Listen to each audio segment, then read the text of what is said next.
నిన్నటిదాకా ఒక తమ్ముడిలా భారత్ చేతిలో పెరిగిన నేపాల్ ఇప్పుడు అనూహ్యంగా మనకే వెన్నుపోటు పొడిచే స్థాయికి ఎలా దిగజారింది.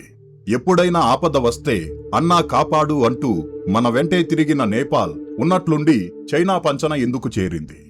ఇది కేవలం ఒక వార్త కాదు, మన సరిహద్దుల్లో ఒక భారీ ఉచ్చు బిగుస్తున్న పరిణామం. ఈ పరిణామాన్ని చూస్తుంటే నేపాల్ ఒక చారిత్రక తప్పిదం చేస్తోందని, దాని పర్యవసానాలు భవిష్యత్తులో చాలా ప్రమాదకరంగా మారబోతున్నాయని స్పష్టమవుతోంది. నేపాల్ తాజా నిర్ణయం ఏంటంటే trans Himalayan multi dimensional connectivity project నుండి భారతదేశాన్ని పక్కన పెట్టి నేరుగా చైనాతో చేతులు కలపడం. వినడానికి ఇది సాధారణ ప్రాజెక్టులా అనిపించవచ్చు, కానీ దీని వెనుక ఉన్న వ్యూహం చాలా పెద్దది. ఈ ప్రాజెక్టులో కేవలం రోడ్లు వేయడం మాత్రమే కాదు, సొరంగ మార్గాలు, రైల్వే లైన్లు, విద్యుత్ ట్రాన్స్మిషన్ నెట్వర్కులు, వ్యాపార కారిడార్లు అన్నీ ఉన్నాయి. ఒక రకంగా చెప్పాలంటే నేరుగా చైనా రాజధాని బీజింగ్ నుండి నేపాల్ రాజధాని కాఠ్మాండు వరకు ఎటువంటి అడ్డంకులు లేని ఒక కనెక్టివిటీని ఏర్పాటు చేయడం దీని ముఖ్య ఉద్దేశ్యం. కానీ ఇక్కడ మనం గ్రహించాల్సిన అసలు విషయం వేరే ఉంది. ఈ ప్రాజెక్టు ముసుగులో చైనా చేస్తున్న కుట్రేంటంటే, రేపు ఏదైనా యుద్ధ వాతావరణం నెలకొంటే ఈ మార్గాల ద్వారా చైనా సైన్యం ఎటువంటి ఆటంకాలు లేకుండా నేరుగా భారత సరిహద్దుల్లోకి సులభంగా చొచ్చుకురాగలదు. అంతకన్నా దారుణమైన విషయం ఏంటంటే, నేపాల్ గడ్డ మీద తమ మిలిటరీ బేస్ను ఏర్పాటు చేసి యావత్ హిమాలయ ప్రాంతం మీద తమ ఆధిపత్యాన్ని చలాయించాలని చైనా ఒక భారీ స్కెచ్ వేసింది. ఈ పన్నాగంలో నేపాల్ కీలుబొమ్మలా ఎలా మారుతోందో అక్కడి మూర్ఖ పాలకులకు అర్థం కావడం లేదు.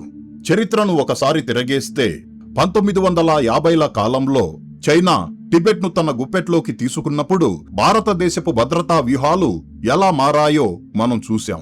అప్పట్లో టిబెట్ అనేది భారతదేశానికి చైనాకు మధ్య ఒక బఫర్ స్టేట్లా ఉండేది.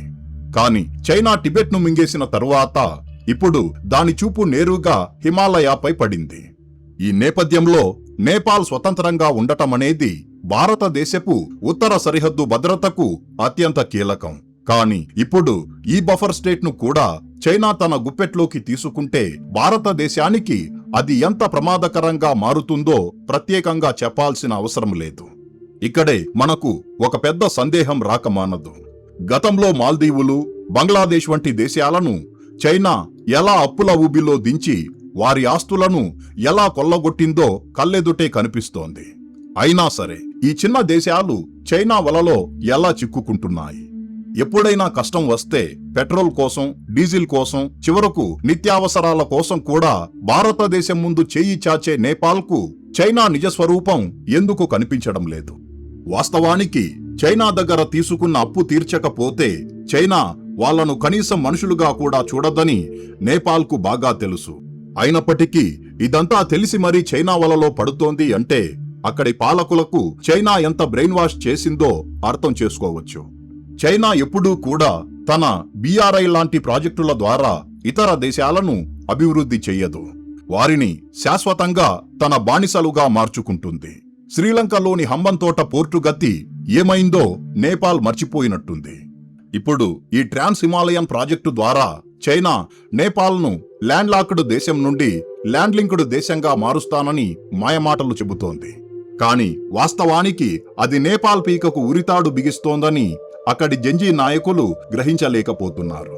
అయితే ఈ పరిస్థితిలో భారతదేశం చూస్తూ ఊరుకుంటుందా? ఖచ్చితంగా లేదు. ఈ వ్యవహారంపై భారత్ ఎలా స్పందిస్తుందనేది ఇప్పుడు ప్రపంచవ్యాప్తంగా ఆసక్తిని రేకెత్తిస్తోంది. ఒకప్పుడు తమ్ముడిలా చూసుకున్న నేపాల్ ఇప్పుడు ద్రోహం చేస్తుంటే న్యూఢిల్లీ ఎంత తీవ్రంగా స్పందిస్తుందో మనం ఊహించవచ్చు.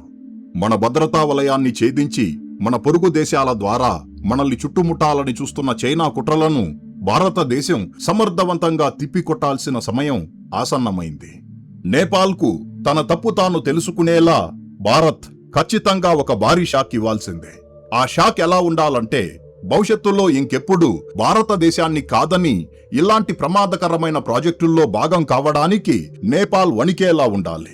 మన భద్రతతో చెలగాటమాడితే పరిణామాలు ఎంత తీవ్రంగా ఉంటాయో న్యూఢిల్లీ కాఠ్మాండుకు స్పష్టమైన సందేశం పంపాలి.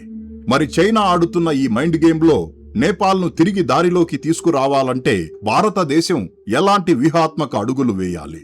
ఆర్థికంగా దౌత్యపరంగా నేపాల్కు వాస్తవాలు ఎలా అర్థమయ్యేలా చేయాలి? మీ అభిప్రాయాన్ని దయచేసి కామెంటు బాక్సులో తెలియజేయండి. ఈ వీడియో కింతే ఫ్రెండ్స్. ఈ వీడియో మీకు నచ్చినట్లయితే లైక్ చేయండి. అలాగే ఇలాంటి మరిన్ని ఇన్ఫర్మేటివ్ వీడియోస్ కోసం ఇప్పుడే మన ఛానల్ను సబ్స్క్రైబ్ చేసుకోండి. జై హింద్.